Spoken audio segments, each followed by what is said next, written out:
जोहार। जैसा कि आज का जो आंदोलन हम करने जा रहे हैं, मेघनगर ब्लॉक में जो हमारे समाज के जो जल जंगल जमीन पर जो कारपोरेट इंडस्ट्रियल को अलॉटमेंट कर दिया है सरकार ने ऊपर का ऊपर, और यहाँ की जो ग्राम सभा ने आपत्ति लिखकर वरिष्ठ कार्यालय को भेजने के बाद भी उस ग्राम सभा की मान्यता को नहीं मान रही। ये कैसी सरकार है जो ग्राम सभा की अनुमति नहीं मिलने के बाद भी वहां पर अलॉट नहीं हुई और बात करती है कि ग्राम सभा पावरफुल है, पैसा कानून लगा हुआ है, उसके बाद भी यदि सर्वोपरि ग्राम सभा है, इस बात को हम सब जानते हैं, न्यायपालिका भी जानती है कि ना विधानसभा ना लोकसभा और ग्राम सभा सबसे पावरफुल है, तो ग्राम सभा की आपत्ति के बाद में ले ली गई है। इसका सीधा सीधा मतलब है कि आप संविधान का पालन नहीं कर रहे, आप नियम को फॉलो नहीं कर रहे और यहाँ के जो जल जंगल जमीन के जो मालिक है उनको बेदखल करने का काम कर रहे हैं। ये गैर संवैधानिक तरीके से आप देशद्रोह का काम करने जा रहे हैं। मैं यहाँ की जो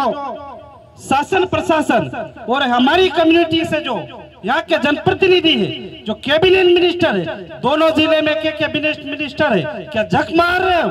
आपको पता नहीं है? आपको ऐसे विभाग का मिनिस्टर बनाया जिस विभाग में पैसे ही नहीं है। आंगनवाड़ी कार्यकर्ता की नौकरी के वेतन के पैसे जो हमारे ट्राइबल सब प्लान के पैसे में से बांट रहे हो।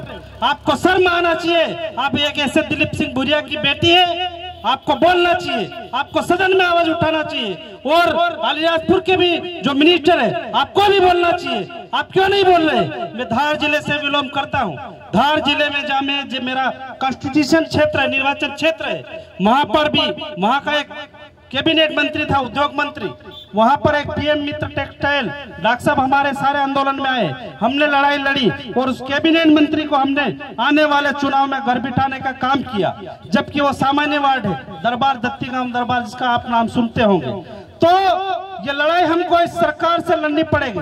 जो गुंगी बहरी, वहां पे भी हमारे वहां पे एक मिनिस्टर, केंद्रीय मिनिस्टर बना रखी, लेकिन अभी बागटांडा में डायनासोर पार्क लेके आ गए और आदिवासी को निशाना बना। यह सिर्फ एक जगह का मामला नहीं, पूरे देश में जहां जहां पर भी आदिवासी निवास करते हैं उस जमीन को चिन्हित करके ऊपर का ऊपर सैटेलाइट से अलॉटमेंट कर देते हैं। तो ये बहुत ही शर्मनाक सरकार है, गैर संवैधानिक सरकार है। और कल पूरे देश में बाबा साहब की जयंती मना रही है। अरे तुम किस मुंह से बाबा साहब की जयंती मना रहे हो? आपने संविधान को तो मानने से इनकार कर दिया और संविधान को खत्म करने का काम कर शुरू कर दिया है। 9 अगस्त 2018 को भारत के राजधानी जंतर मंतर पर ये जो राष्ट्रीय स्वयंसेवक आरएसएस के लोगों ने संविधान की प्रतियां फाड़ी और जलाई गई। आपने क्या एक्शन लिया? क्या एक्शन किया? आपने नरेंद्र मोदी के मुंह से एक शब्द नहीं निकला, गृह मंत्री के मुंह से शब्द निकला। अरे संविधान की प्रतियां जला रहे हो, उसको फाड़ रहे हो और उसके ऊपर कार्रवाई नहीं हुई, तो ये स्पष्ट है कि ये संविधान विरोधी सरकार है, ये आदिवासी विरोधी सरकार है। और मैं इतना ही कहना चाहता हूं कि कह दो इनसे, जुल्म करती जवानी भी नहीं मांगोगे, खून में तुम्हारे रवानी भी नहीं मांगोगे, अगर हम गरजे तो पानी भी नहीं मांगोगे, पानी भी नहीं मांगोगे, पानी भी नहीं मांगोगे।